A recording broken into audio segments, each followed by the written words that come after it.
Hello and welcome back to Building on a Budget Models. I'm Thomas and this is the second of my Fast 5 tips and tricks videos. Now firstly, these tips and tricks have been drawn from previous builds which I've done over the past year or so you might recognise some of them.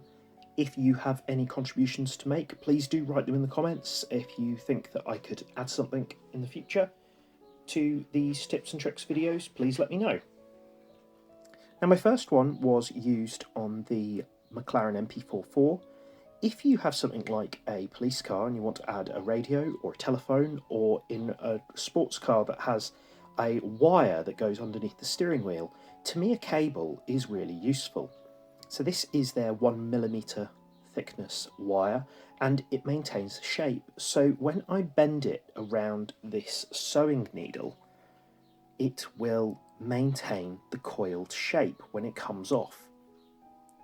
And there we are, looks a little bit like an old-fashioned telephone cable. So what I then do is I tie one end around the back of the steering wheel and then curve it beneath. Now I later chose to have this as a removable part, but what you can do is to drill a small hole like I'm doing here, then put a small blob of super glue in and use that as sort of like a socket for the wire on the back of the steering wheel. I think this is a nice little effect to include, especially in an open cockpit car like a Formula 1 car. Tip number 2 is to do with seatbelts.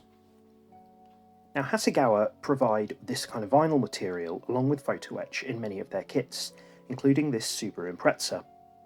They provide the length and width to cut the seatbelts out, but what can really help with threading them through the buckles is to cut the ends to a sort of triangular point or diagonal. Another little tip is using old pill blisters like this is a great way to dispense super glue. Now, when you're actually using the photo etch, threading it like this with the buckles in tweezers is quite difficult and also quite risky. You might end up losing some. So what I discovered was that if you keep the buckles on the fret, then you've got a much larger area to work with, and also they are much less likely to fall off.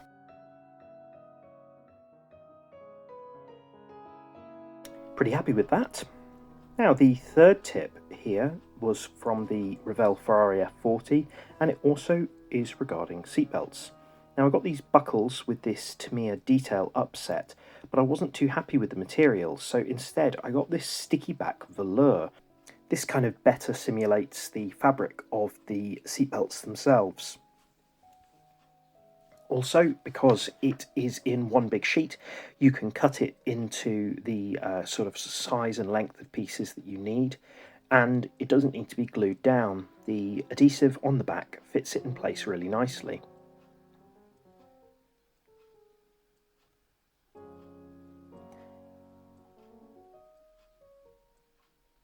Also, when you're peeling it back, if you just peel off the backing paper a little bit, you can use the glue on that part to secure the buckles into place whilst you're making the seatbelts.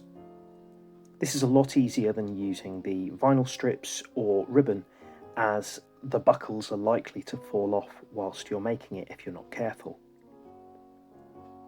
Now this next tip came to me via a viewer, Paul Christopher, who suggested that in order to make the seats look a bit more distressed on my recent build, I was to paint them tan, which I had already done. This is Revell Ochre. And then I covered them with this kind of broad masking tape. This is just painter's masking tape. And then it was painted in a leather brown. This is Humbrol leather brown. I did about 3 coats of this and it really gave a really nice sort of textured feel, and there were also bits where it kind of raised up a bit. Then I got this nail file and scratched it in a few areas to distress some of the fabric. And I also added some tape in places to make it look like there were tears, which had been repaired. Now finally, weathering a windscreen. Now this can be useful if you're weathering a race car or making a distressed car like this one. I stuck the tape over the windscreen and then I did the pattern of that the wipers would make, cut it out and then stuck it down really firmly. I then used some black wash from Humbrol and then used a craft knife to do a small little stone chip in the window as well. Remember, it's also important to look at the position of the real wipers before doing something like this yourself. So there we have it, 5 more fast tips and tricks for you to use with your scale models. Hope you found these useful. If you have anything to add, please feel free to write them in the comments and let me know if you've used any of these or any sort of similar or even better methods as well. Thanks a lot for watching. Please do like, share and subscribe, and I'll see you soon.